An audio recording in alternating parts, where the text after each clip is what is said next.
Today's session was really interesting for me. It was the first time that really we've been able to put together a program to really engage people around questions around food safety culture. What is it? What isn't it? How do we see it? What are the different levels of implementation and maturity? And what I really loved about it and how I kind of felt about it was that the group, we had, I don't know, a couple hundred people in here. They're all talking about their experiences and their views amongst themselves and then reporting that out. And I've been around the world of food safety for like 20 years and food safety culture for like 15 or so years. And I feel we're now at sort of a tipping point where people are really comfortable in talking about it and trying to figure out how to really impact it within their agency or organization.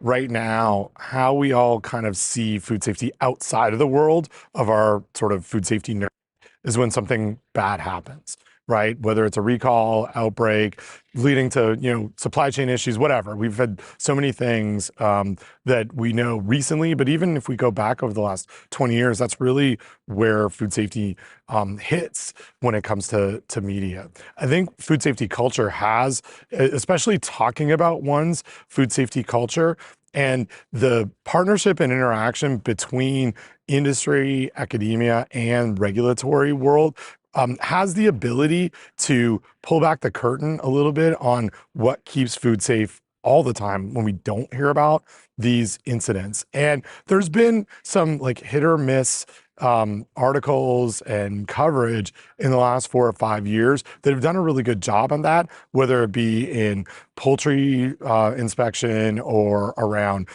leafy greens, but talking about the science and the challenges and saying, hey, there's a whole bunch of people that are really working on this to address some of the problems, to be able to turn that story so it's not just a negative aspect. And I think food safety culture really supports that, or at least this discussion supports that.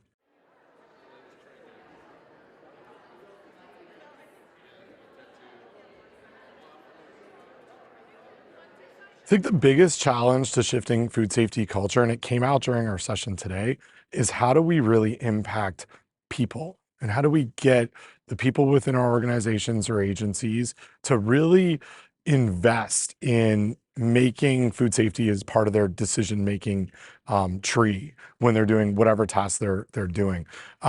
The microbes haven't really evolved. I mean, certainly we're impacted or we're feeling the impacts of a pandemic of a virus that we had not seen before. But when it comes to foodborne illness, there's not a lot of like emerging issues that we see. Where things really do fall apart is just how we impact people and their behaviors. And food safety culture and just the concept of this and trying to impact it is really has people at the root of moving forward.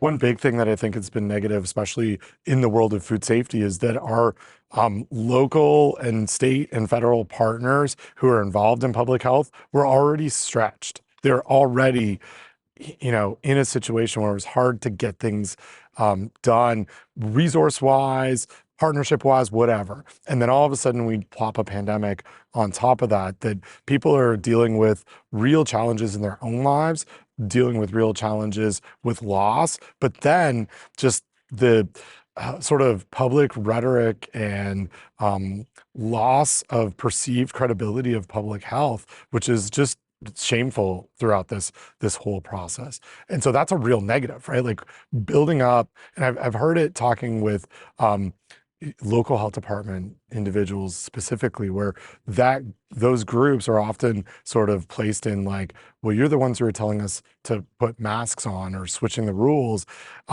in very science-based ways, but the perception of that has impacted their entire programs. And I think that, I mean, truthfully, it'll be years before our system recovers from that kind of strain. I think there have been some positives, but I would say that those negative impacts they're in the forefront of my mind. Some of the positives, I think we've thought about how we interact with each other differently, whether that means a regulatory visit that's conducted virtually, whether that means just greater access to partnerships because we can do it all via Zoom or WebEx or whatever we're using. Just the ability to do that has really unlocked some of those conversations that weren't there before for access. But I also think it's proven to us within the world of food safety and public health, just the fragility of our system. I know that sounds like a negative, but the positive is I hope that we learn from these situations. So we're building our entire infrastructure better to deal with whatever we might find next.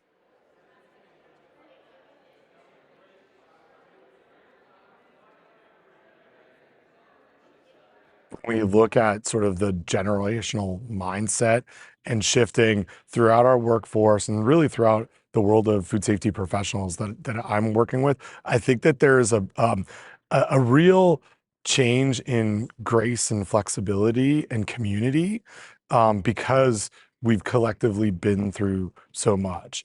And I think you're exactly right that there are sometimes a challenge between different generations that have been impacted by different situations throughout our world.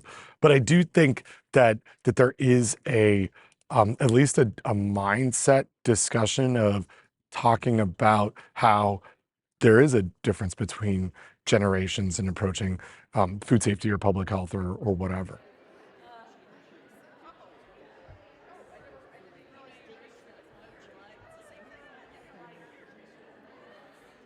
Yeah, and I think it doesn't need to be overt, right? Like as part of a training program, but they're getting it from lots of different angles to that there it's both like explicit and implicit in all of their onboarding and training that really sets those values right up front. And I think it's something I think about not even in the world of food safety, but I think about sort of in mentoring and advising students or staff.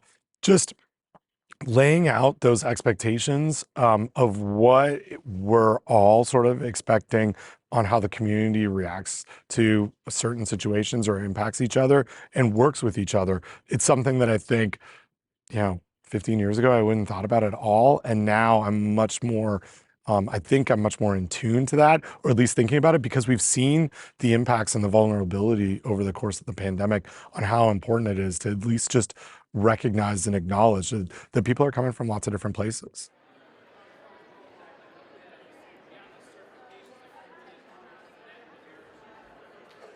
I really think the elephant in the room around food safety culture is that the industry has been tackling it for quite some time, and they may not call it food safety culture. That they talk about their organizational culture, their organizational values, their corporate values. Food safety, in many really good cases, is intertwined throughout that. In other cases, they talk about quality and food safety interchangeably, but they've been in this world and space for quite some time.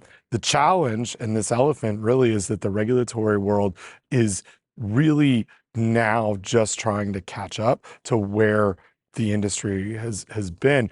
And I think it's a good thing because you see it today, see it with the work that we've been doing with FDA, where they're recognizing, acknowledging, and up to that challenge, but we're not all at the same space yet. And I put the academic world as well into this, where I think academically we've been looking at this concept for a while, thinking about things to measure, but we haven't had a chance to really get into the practical aspect of this with the industry as well as we have in things like how do we control listeria in deli meats.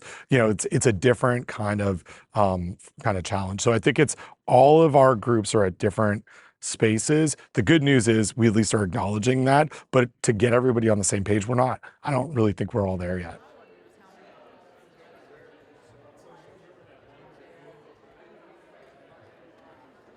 What people in this room today can do to shift the culture, and hopefully this is one of the objectives that we had, was to just recognize that there's a culture that exists already and that it's largely to shift it very difficult and it's based on people.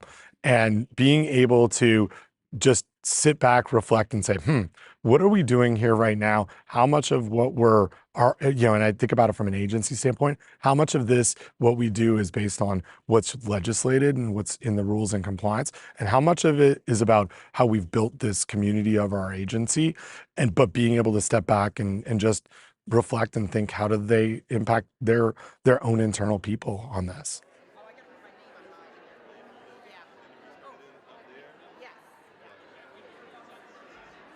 That's the billion-dollar question.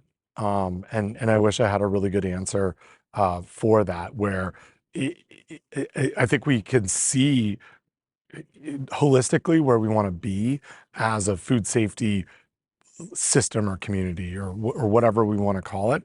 But even you heard it today, like even just asking about what are the barriers, there's like 70 different barriers came up, from resources to turnover to dealing with the pandemic to convincing people that it's important. And so that's the challenge. Like how do we get there? It's like there's a lot of moving parts, and there's a lot of competing priorities.